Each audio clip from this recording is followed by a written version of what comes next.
حضرت جرجیس علیہ السلام کی شہادت اور کافروں پر عذاب۔ بسم اللہ الرحمن الرحیم۔ سامعین و ناظرین السلام علیکم۔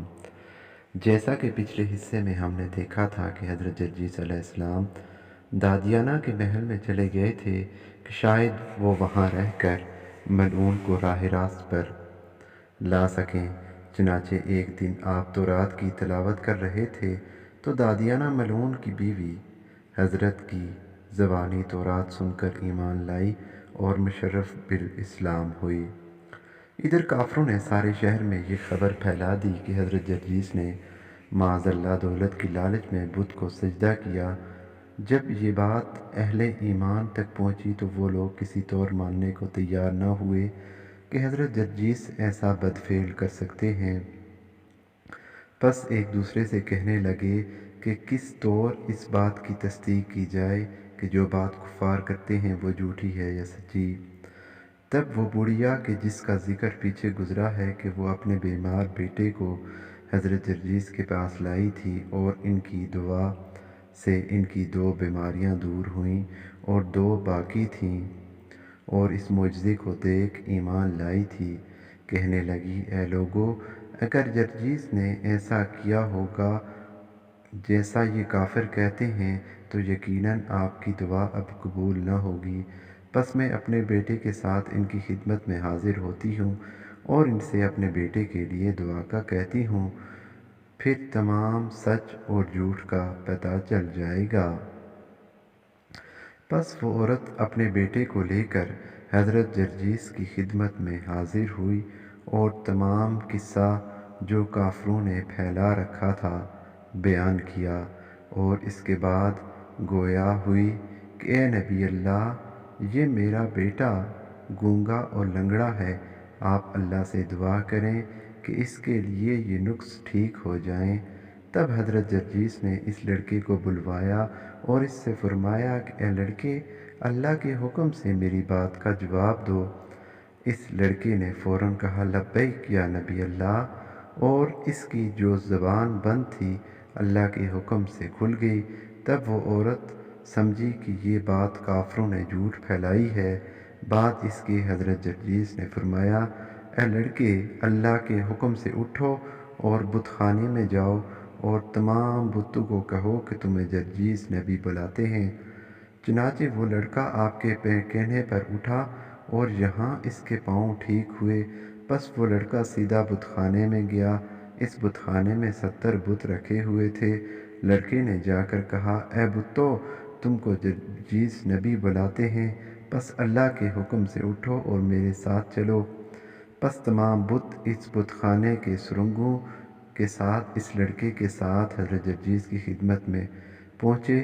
آپ نے تمام بتوں کے سروں پر ٹھوکریں مار کر انہیں زمین کے اندر دسا دیا۔ تب دادیانہ کی بیوی یہ سب حال دیکھ کر اپنی قوم سے بولی، اے لوگو، جرجیس کے خدا سے اپنے گناہ بخشوا دو اور پناہ مانگو اور اس پر ایمان لے آؤ، اور اگر ایمان نہ لاؤ گے تو اپنے بتوں کی طرح خاک میں مل جاؤ گے۔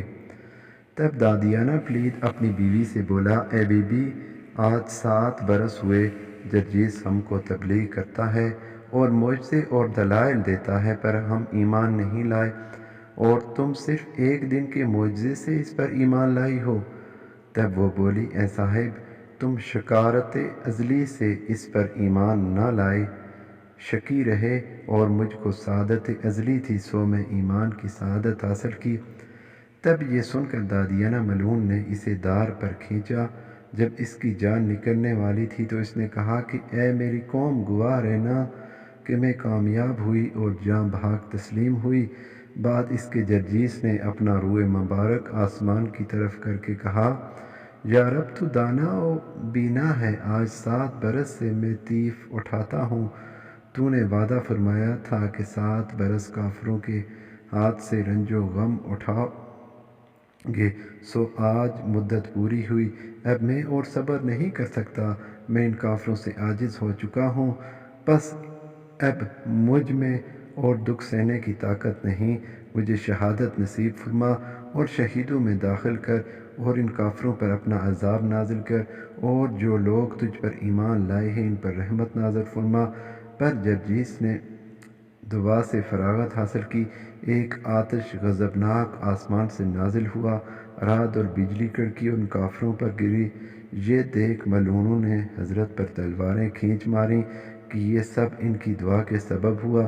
پس وہیں حضرت جرجیس نے اپنی خواہش کے مطابق درجہ شہادت پایا۔ حضرت کی شہادت کے ساتھ ہی آسمان سے آگ برسنے لگی اور تمام شہر کافر اس شہر میں جل کر خاک ہوئے اور جہنم واصل ہوئے، اور 30,000 لوگوں کو جو ایمان لائے تھے صرف وہ لوگ زندہ بچ گئے، واللہ عالم بالصواب۔ چنانچہ حضور صلی اللہ علیہ وسلم کو حکم تھا کہ یہود کی طرح اس طرح کی ایذا اور رسانیوں کو برداشت کریں۔ ارشاد ہوا، اہل کتاب اور مشرکوں سے تم بہت سی ایذا کی باتیں سنو گے، اور اگر صبر رکھو گے اور پرہیزگاری پر قائم رہو گے تو ہمت کے کام ہیں۔ یہودیوں نے معمول کر لیا تو حضور صلی اللہ علیہ وسلم سے جب السلام علیکم کہتے تو السلام علیکہ کے جائے السلام علیکم کہتے، جس کے معنی یہ تھے کہ تم کو موت آ جائے۔ جبکہ حضرت عائشہ صدیقہ بھی موجود تھیں۔ انہوں نے سنا تو آپ کو بہت غصہ آیا اور بے اختیار ہو کر بول اٹھیں کہ کم بختو، تم کو موت آئے۔ ان حضور صلی اللہ علیہ وسلم نے فرمایا کہ نرمی سے کام لو۔ حضرت عائشہ نے کہا، آپ نے کچھ سنا بھی کہ ان لوگوں نے کیا کہا؟ آپ صلی اللہ علیہ وسلم نے فرمایا کہ ہاں، لیکن ان کے یہ کافی ہے کہ میں نے علیکہ کہہ دیا، یعنی تم لوگوں پر۔ ان حضرت صلی اللہ علیہ وسلم صرف مجاملت اور درگزر پر ہی اکتفا نہیں فرماتے تھے، بلکہ اکثر معاشرت کی باتوں سے یہود کے تمام اتفاق فرماتے اور ان کی مذہبی توقیر قائم رکھنا چاہتے تھے۔ اہل عرب کی عادت تھی کہ بالوں میں مانگ لگاتے تھے، بخلاف اس کے یہودی بالوں کو یوں ہی چھوڑا کرتے تھے۔ صحیح بخاری میں ہے، اور حضور صلی اللہ علیہ وسلم ان چیزوں میں جن میں کوئی خاص حکم الہی نہیں ہوتا تھا، اہل کتاب کی موافقت پسند فرماتے تھے۔ حضور صلی اللہ علیہ وسلم جب مدینے میں تشریف لائے تو دیکھا کہ یہودی عاشوراء کے دن روزے رکھتے ہیں۔ آپ صلی اللہ علیہ وسلم نے بھی صحابہ کو عاشوراء کا روزہ رکھنے کا حکم دیا۔ اس کے علاوہ قرآن مجید میں بھی جو احکام الہی نازل ہوئے وہ بھی یہودیوں کے ساتھ مدارت اور معاشرت کی ترغیب میں تھے، لیکن یہود نے تمام تر مہربانیوں اور جناب عیسیٰ علیہ السلام کے حضور صلی اللہ علیہ وسلم کے متعلق بیان فرمائی گئی نشانیوں کو پورا پانے کے باوجود اسلام کی خانہ براندازی کا عزم کر لیا، یہاں تک کہ اسلام کی عظمت اور وقار کو کم کرنے کے لیے مشرکوں سے کہنے لگے کہ مذہب میں مسلمانوں سے تم ہی اچھے ہو۔ چنانچہ ارشاد ہوا، اور کافروں کی نسبت کہتے ہیں کہ تم مسلمانوں سے زیادہ ہدایت یافتہ ہیں۔ مذہب اسلام کی بے اعتباری پھیلانے کے لیے یہاں تک آمادہ ہوئے کہ اول مسلمان ہو کر پھر سے مرتد ہو جائیں، تاکہ لوگوں کو خیال ہو کہ اگر اسلام سچا مذہب ہوتا تو ان کو قبول کر کے کوئی کیوں چھوڑتا۔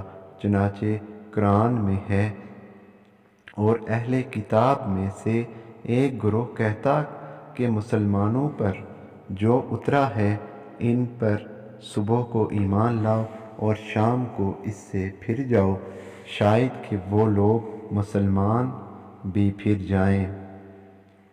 ان باتوں کے علاوہ اسلام کی ملکی بربادی کی ملکی تدبیریں اختیار کیں۔ وہ یہ جانتے تھے کہ مسلمانوں کو جو قوت حاصل ہے وہ ان کی ایک بڑی وجہ یہ ہے کہ انصار کے دو قبیلے اوس اور خزرج جو باہم لڑتے بھیڑتے رہتے ہیں، اسلام نے ان کو باہم متحد کر دیا ہے۔ چنانچہ اگر ان دونوں کو پھر سے لڑا دیا جائے تو معاذ اللہ اسلام خود بخود فنا ہو جائے گا۔ عرب میں پچھلی کینہ آوریوں کو تازہ کر دینا نہایت آسان کام تھا۔ ایک دفعہ دونوں قبیلوں کے بہت سے آدمی ایک جلسے میں بیٹھ کر بات چیت کر رہے تھے۔ چند یہود اس صحبت میں آ گئے۔ جنگ بغاس کا تذکرہ چھیڑا۔ اس لڑائی کے تذکرے نے دونوں قبیلوں کو پرانے واقعات یاد دلا دیے اور دفعتاً عداوت کی دبی ہوئی آگ بھڑک اٹھی۔ لعن طعن سے گزر کر تلواریں کھینچی گئیں۔